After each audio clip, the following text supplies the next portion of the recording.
Thank you, everybody. Hello, Philadelphia. Hello, Democratic family.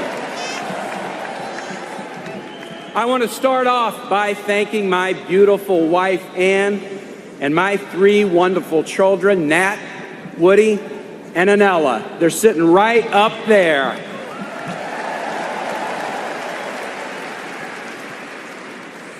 You know, my son Nat deployed with his Marine Battalion just 2 days ago. He deployed overseas to protect and defend the very NATO allies that Donald Trump says he now wants to abandon. Semper Fi, Nat.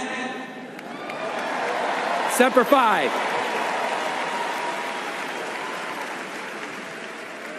My parents and my in-laws are here, our siblings and their spouses, our nieces and nephews, and hundreds of friends from Virginia and beyond. I love seeing you front and center. Including my friend of 37 years, Senior Senator Mark Warner, my great Governor Terry McAuliffe, and my great friend and Congressman Bobby Scott.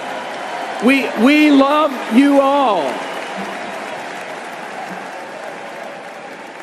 Today, for my wife Ann and every strong woman in this country, for Nat, Woody, and Anella, and every young person starting out in life to make their own dreams real, for every man and woman serving our country in the military, at home or abroad, for every working family working hard to get ahead and stay ahead, for my parents and in-laws and every senior citizen who hopes for a dignified retirement with health care and research to end diseases like Alzheimer's.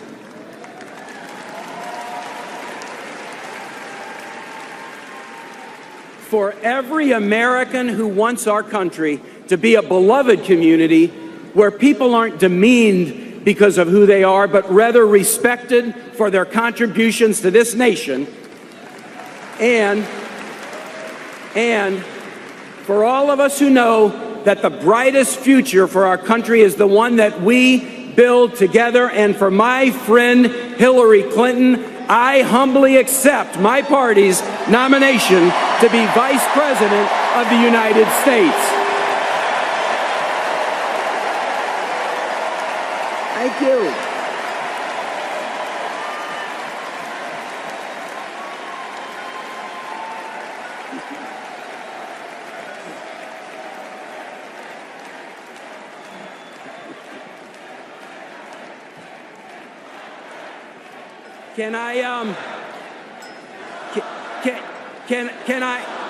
Can I be honest with you about something? Can I be honest with you about something? I never expected to be here, but let me tell you how it happened. I was born in Minnesota and grew up in Kansas City.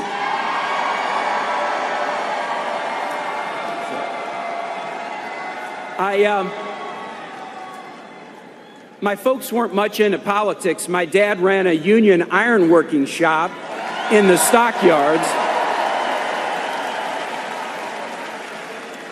And my mom was his best salesman. My 2 brothers and I pitched in to work during summers and weekends.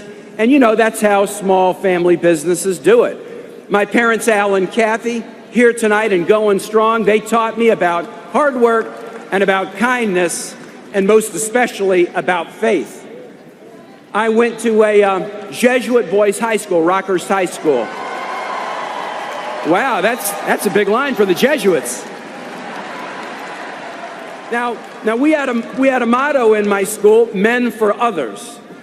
And it was there that my faith became something vital, my North Star for orienting my life. And when I left high school, I knew that I wanted to battle for social justice. Like so many of you. like so many of you. That's why I took a year off from law school to volunteer with Jesuit missionaries in Honduras. I taught kids how to be welders and carpenters. Y allá aprendí los valores del pueblo, fe y familia y trabajo, faith, family, and work. Faith, family, and work. Los mismos valores de la comunidad latina aquí en nuestro país. Somos americanos todos. Somos americanos todos. And let me tell you what really struck me there. I got a first-hand look at a different system, a dictatorship where a few people at the top had all of the power and everybody else got left out. Now that convinced me that we've got to advance opportunity for everybody, no matter where you come from, how much money you have, what you look like, how you worship, or who you love.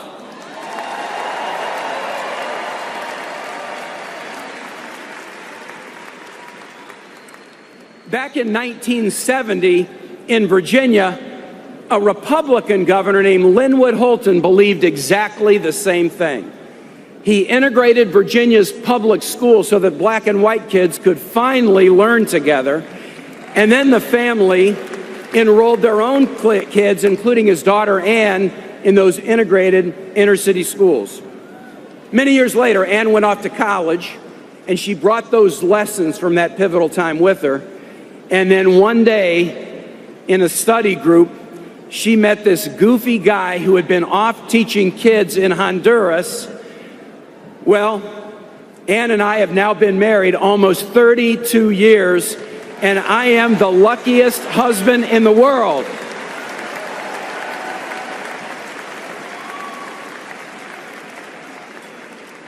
You know, let me tell you something. Anne's parents, Lynn and Jinx, are here today, 90 plus and going strong. 90 plus and going strong.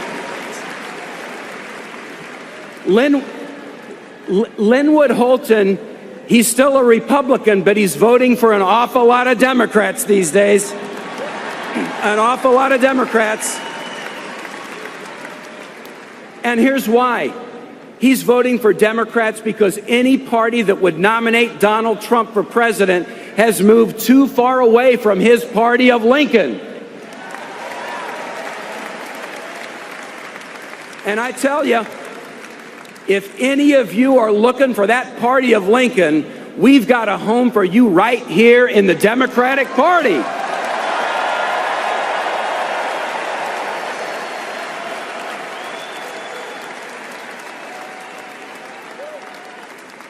Linwood's example helped inspire me as a civil rights lawyer. Over 17 years, I took on banks, landlords, real estate firms, local governments, anybody who treated anybody unfairly.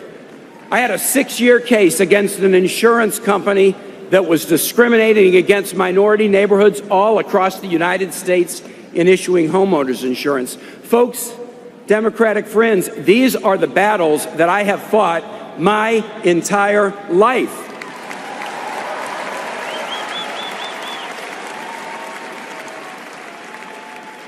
And that's the story. And that's the story of how I decided to run for office. My city of Richmond was divided and discouraged in the early 1990s. We had an epidemic of gun violence that was overwhelming our low-income neighborhoods. People were pointing fingers and casting blame instead of finding answers. And I couldn't stand it. So I ran for city council, and I won that first race more than 20 years ago by a landslide margin of 94 votes. And I've said ever since, if I'm good at anything in politics, it's because I started at the local level, listening to people, learning about their lives, and trying to get results. I see a mayor here who knows what I'm talking about. Later, I became mayor of Richmond, lieutenant governor, and then the 70th governor of Virginia.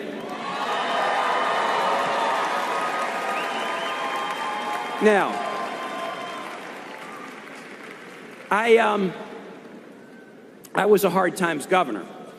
I had to steer my state through the deepest recession since the 1930s. But hey, tough times don't last, and tough people do. And can I tell you that Virginians are tough people? We are tough people. And we're smart too. We achieved national recognition for our work. Best managed state, best state for business, best state for a child to be raised, low unemployment, high median income. We shed tears along the way. We shed tears especially together in the days after that horrible mass shooting at Virginia Tech that killed 32 people, from beautiful 19-year-old students to 70-plus-year-old Romanian-born Holocaust survivors.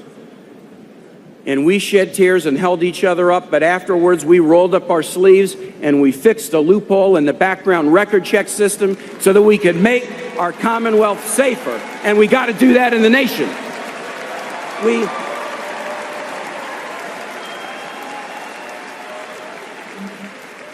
We invested in our people, expanding pre-K and higher ed, because we all know in this room that education is the key to all we want to be. All we want to be. And now I have the honor of representing my Commonwealth in the U.S. Senate. I work on the Armed Services and Foreign Relations Committees to keep us safe at home and strong in the world. I work on the Budget Committee with our great Democratic leader of that committee, a spectacular senator who used to be a mayor, Vermont's Bernie Sanders.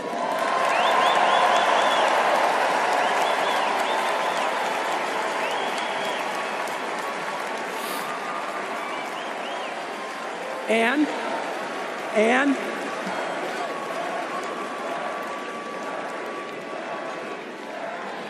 everybody, we all should feel the burn, and we all should not want to get burned by the other guy.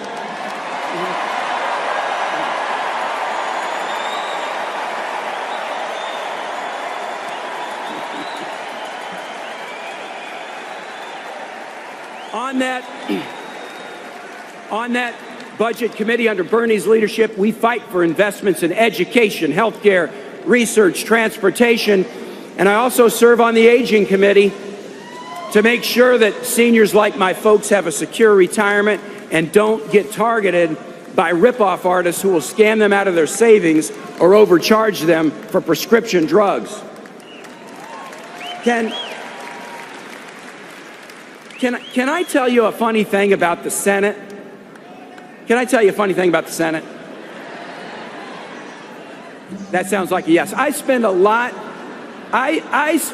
of time with Republican senators who, once they have made sure that nobody is listening, will tell you how fantastic a senator that Hillary Clinton was.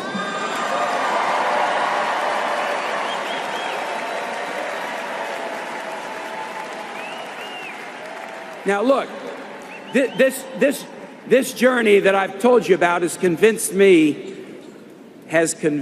over and over again that God has created in our country a beautiful and rich tapestry, an incredible cultural diversity that succeeds when we embrace everybody in love and battle back against the dark forces of division. We're all neighbors, and we must love our neighbors as ourselves. Now, Hillary Clinton and I are compañeros de alma. And we share this basic belief. It's simple. Do all the good you can and serve one another. Pretty simple. Pretty simple. That's what I'm about. That's what you're about.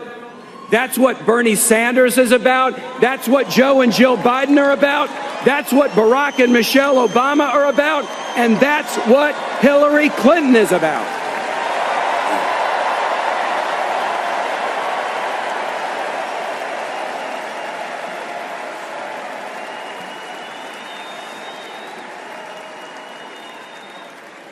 Now,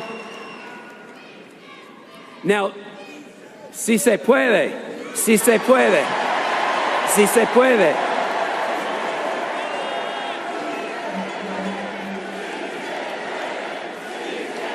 Yes, we can. Yes, we can. Yes, we can. Hey, last week in Cleveland, we heard a lot about trust. So let's talk about trust. Let's talk about trust. I want to tell you why I trust Hillary Clinton.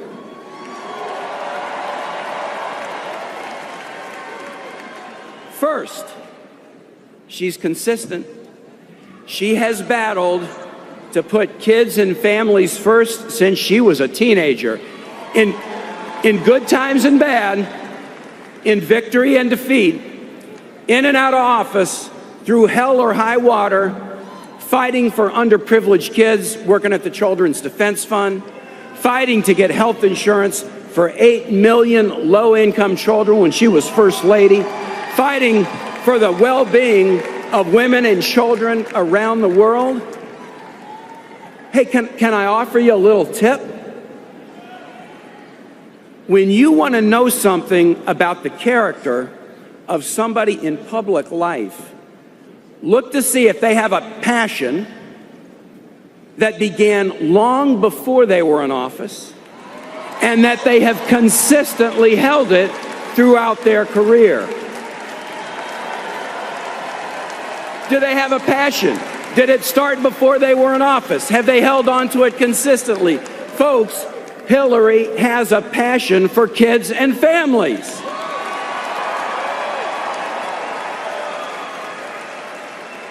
Donald Trump has a passion too. It's himself. And with Hillary, it's not just words, it's accomplishments. She delivers. As senator, after 9/11, I got my New Yorkers right here and my Virginians right here. She battled congressional Republicans to care for the first responders who went into the towers, who went into the Pentagon and saved the victims of those terrorist attacks. As Secretary of State, she implemented tough sanctions against Iran to pave the way for a diplomatic breakthrough to curtail a nuclear weapons program. And she wasn't afraid. She wasn't afraid. She wasn't afraid to stand up against thugs and dictators. And as a key part of the Obama National Security Team, they decided to go to the ends of the earth to wipe out Osama bin Laden.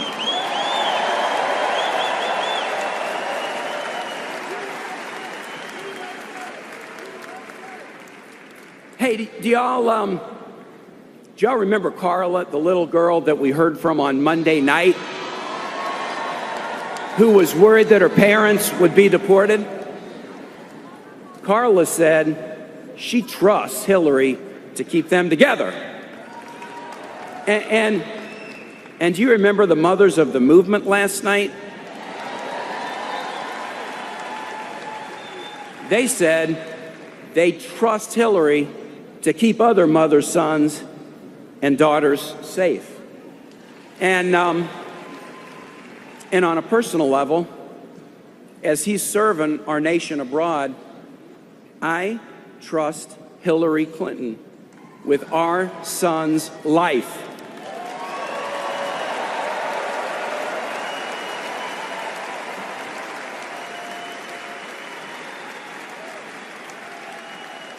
Now, you know who I don't trust? I wonder. Donald Trump. Donald Trump. Trump is a guy who promises a lot, but you might have noticed he's got a way of saying the same two words every time he makes his biggest, hugest promises. Believe me. It's going to be great. Believe me. We're going to build a wall and make Mexico pay for it. Believe me. We're going to destroy ISIS so fast, believe me. There's nothing suspicious in my tax returns, believe me.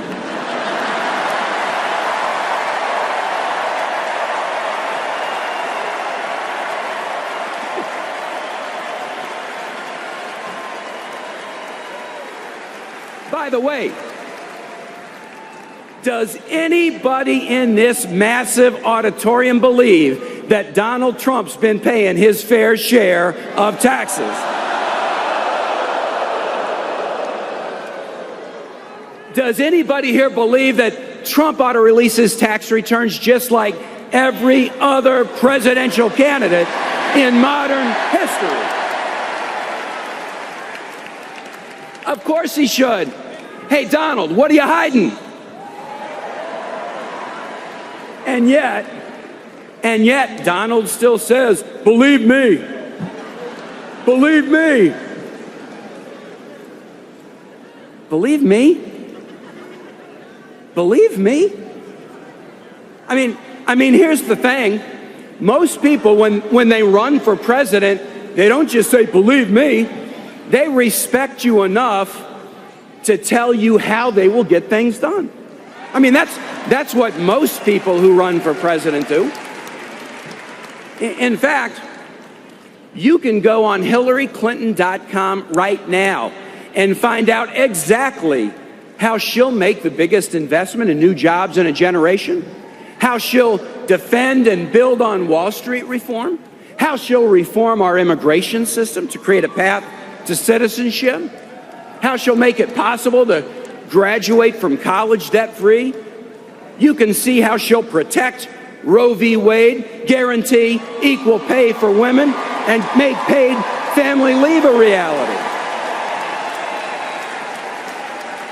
All it takes is one click. All it takes is one click, and we can see how she'll do it, how she'll pay for it, and how we'll benefit by it. Not Donald Trump. Not Donald Trump. He never tells you how he's going to do any of the things he says he'll do. He just says, believe me. So here's the question. Here's the question. Do you really believe him? I mean, Donald Trump's whole career says you better not.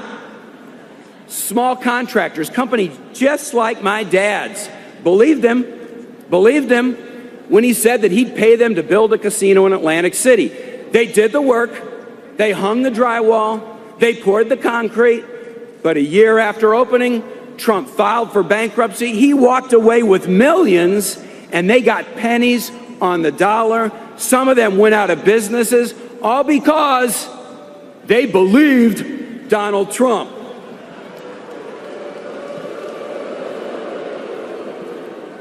Retirees and families in Florida, they believed Donald Trump when he said that he'd build them some condos, thousands of them.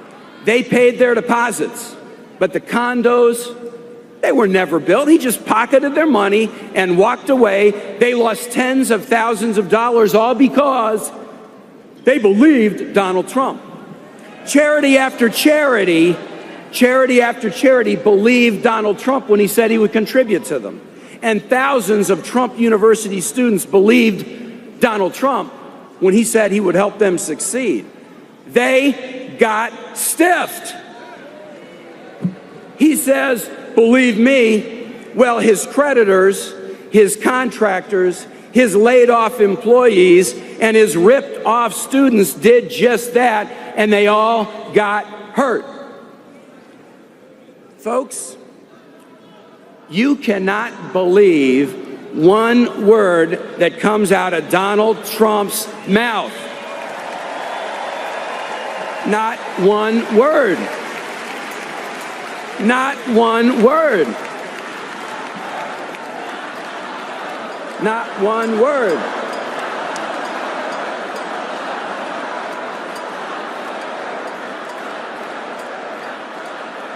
And I'll tell you, to me, it just seems like our nation It is just too great to put it in the hands of a slick-talking, empty-promising, self-promoting, one-man wrecking crew. But don't take it from me. Don't take it from me. Take it from former First Lady Barbara Bush. Barbara Bush said she doesn't know how any woman could vote for him after his offensive comments about women. Any woman, any woman. Or John McCain's chief economic advisor during the 2008 race, who estimate that Trump's promises would cause America to lose 3.5 million jobs. Or the independent analysts who found that Trump's tax plan given to the wealthy and the biggest corporations would rack up $30 trillion in debt. Or how about this? How about this? John Kasich, the Republican governor who had the honor of hosting the Republican convention in Cleveland, but he wouldn't even attend it because he thinks Donald Trump is such a moral disaster.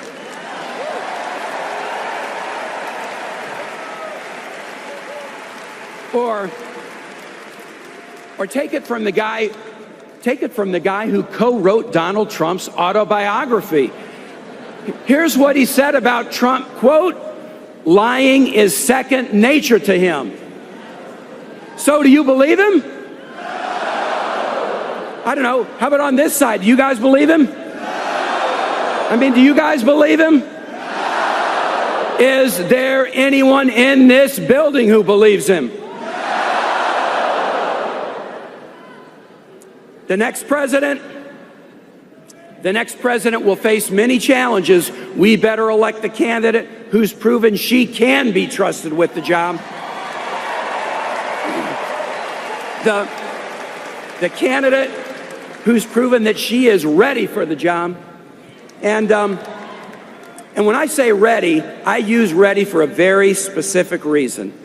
When I lived in Honduras, I learned something. The best compliment that you could pay to somebody was to say that they were listo, ready. Not inteligente, smart. Not amable, friendly. Not rico, rich. But listo, listo. Because what listo means in Spanish is this. It means prepared. It means battle-tested. It means rock solid. Up for anything, never backing down. And friends, Hillary Clinton, she's lista.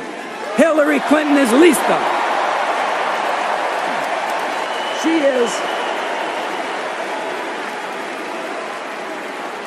She is ready.